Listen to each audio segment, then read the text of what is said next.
안녕하십니까. 세종 FM 정보센터 989 윤진아입니다.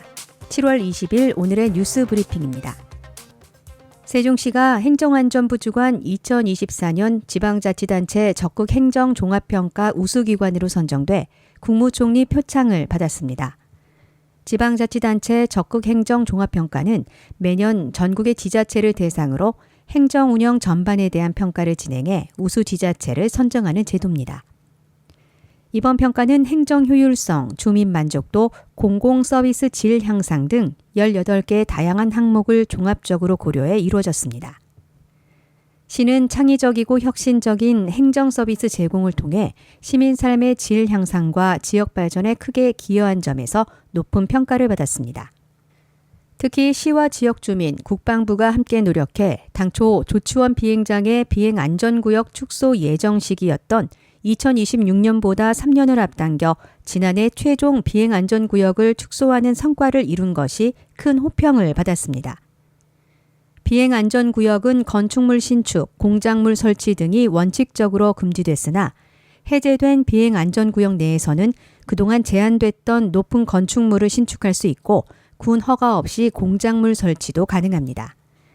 김하균 행정부 시장은 이번 국무총리 표창 수상은 세종시의 모든 공직자가 함께 노력한 결과라며 앞으로도 시민의 삶의 질을 높이기 위한 다양한 적극 행정을 추진하면서 혁신적인 행정 서비스와 지속 가능한 도시 발전을 통해 대한민국을 대표하는 모범적인 지방자치단체로 성장할 것이라고 말했습니다.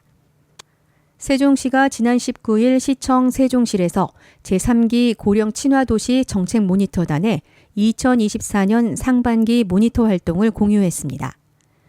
모든 시민이 살기 좋은 고령 친화도시 세종을 만들기 위해 위촉된 제3기 고령 친화도시 정책 모니터단은 30대부터 70대까지 다양한 연령대의 시민 29명으로 구성됐습니다. 이들은 올해 상반기 제2기 고령 친화도시 정책 모니터단이 제안했던 8개 분야 50개 실행 과제에 대한 모니터링을 진행했습니다. 또 지난해 7월부터 12월까지 고령 친화 정책 53개, 올해는 27개 정책을 추가로 제안했습니다. 시는 제안된 내용이 시 정책에 반영될 수 있도록 모니터단의 제안 사항에 대해 관련 부서의 의견을 받아 공유할 예정입니다. 세종시가 지속되는 비 예보에 따라 시민들의 안전을 위해 고복 중앙공원 야외 수영장의 기상 상황별 운영 기준을 마련했습니다. 이에 따라 호우주의보나 경보가 발령되거나 시간당 강수량이 10mm 이상일 경우 물놀이 시설 이용을 제한하는 임시 휴장을 실시합니다.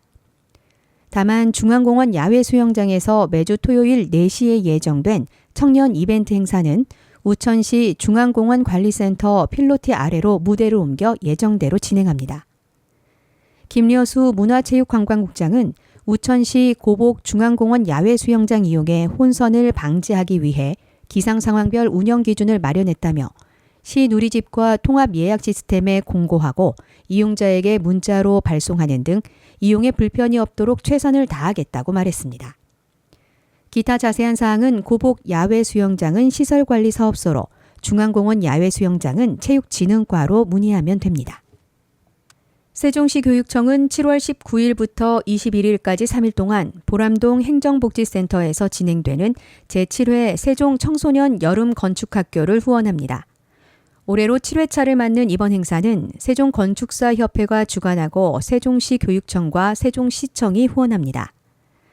이번 여름 건축학교 행사는 청소년들이 건축 문화에 관심을 갖고 다양한 건축 분야의 진로를 탐색하는 기회를 제공하기 위해 마련됐습니다. 이번 여름 건축학교 행사는 세종 건축과 만들며 놀자라는 주제로 호수공원 내 놀이가 있는 건축물 아이디어를 제안하는 방식으로 운영됩니다. 행사 첫날인 19일에는 개회식과 대학생 조교 위촉식이 열리며 20일부터 21일까지 건축 모형 제작을 위한 유익하고 흥미로운 수업이 진행됩니다. 특히 참여 학생들은 미래 건축인의 꿈을 키우기 위해 20일부터 이틀 동안 건축 관련 전공 대학생 조교와 현직 건축사의 지도 아래 창의적 사고를 발휘해 모형을 제작할 예정입니다. 이번 건축학교에서 학생들이 제작한 작품은 오는 10월에 열리는 제7회 건축문화제에 전시되고 우수 작품에 대한 시상도 진행될 예정입니다. 최교진 교육감은 이번 여름 건축학교 행사는 우리 학생들이 꿈을 키우고 실현하는 중요한 밑거름이 될 것이라며 건축 관련 진로를 희망하는 학생들에게 건축인의 꿈을 키울 수 있는 좋은 기회를 마련해준 세종건축사협회에 감사 인사를 전했습니다. 학생들의 주된 생활터전인 교실과 강당 등 주요 교육 공간에서부터 기계 설비까지 학교 시설 전반에 대한 개선이 올해 하반기부터 더욱 빨라질 전망입니다.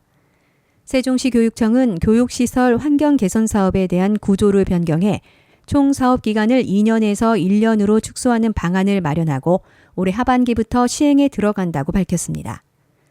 교육시설 환경 개선 사업은 쾌적하고 안전한 배움터 조성을 위해 학교 수요를 바탕으로 노후시설을 개선하고 안전 위험 요인을 제거하는 정책입니다. 학교 수요 조사, 적정성 평가, 우선순위 선정, 예산 편성, 시설 개선 순으로 진행되는데 올해 사업 대상을 선정해 차년도 사업을 추진하는 구조였습니다. 하지만 설계 및 시공 등 절대적 공기 확보와 원활한 교육 활동을 위한 겨울방학 공사 불가피로 학교 신청 시점을 기준으로 차차년도에 개선이 이루어지는 적시성 문제가 반복됐습니다. 이에 세종시 교육청은 사업 착수 시점을 6개월 앞당겨 연초에 사업 대상을 선정하고 당해 연도 하반기에 설계를 시작해 이듬해 상반기 내에 시공을 완료함으로써 하루라도 빨리 학생들에게 더 좋은 시설을 제공한다는 방침입니다.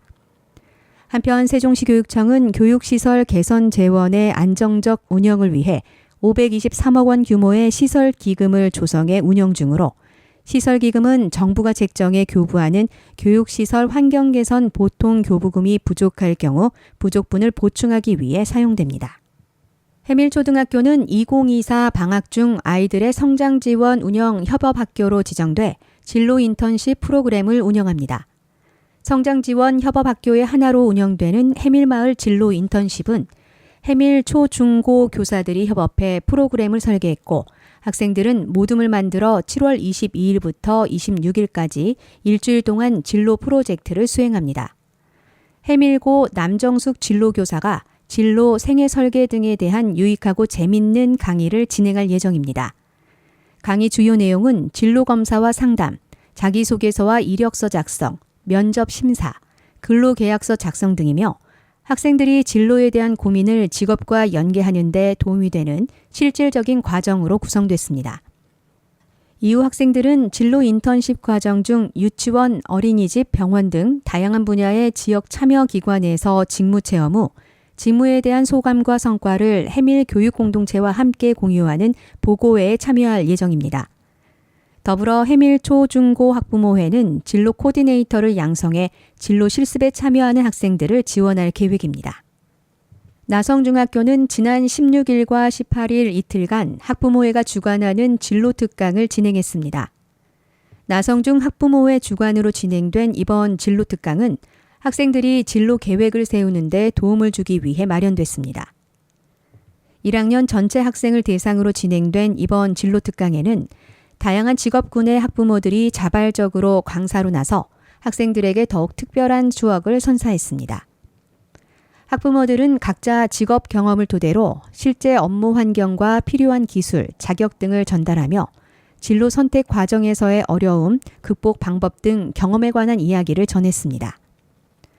학생들은 학부모 강사에게 궁금한 점을 자유롭게 질문하고 학부모 강사들은 학생들이 현실적인 진로 계획을 세우는 데 필요한 조언을 아끼지 않았습니다.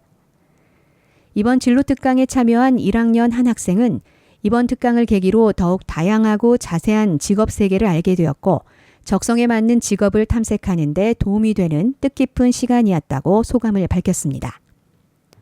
강사로 참여한 학부모는 자녀의 학교에서 자녀의 친구들을 대상으로 진로 특강을 하니 더욱 보람 있고 의미가 있는 시간이었다며 앞으로도 이런 기회가 있을 때마다 적극적으로 참여해 자녀와 친구들이 꿈을 펼칠 수 있도록 도움을 주고 싶다고 말했습니다. 이상으로 세종 FM 정보센터 989 오늘의 뉴스 브리핑을 마치겠습니다. 고맙습니다.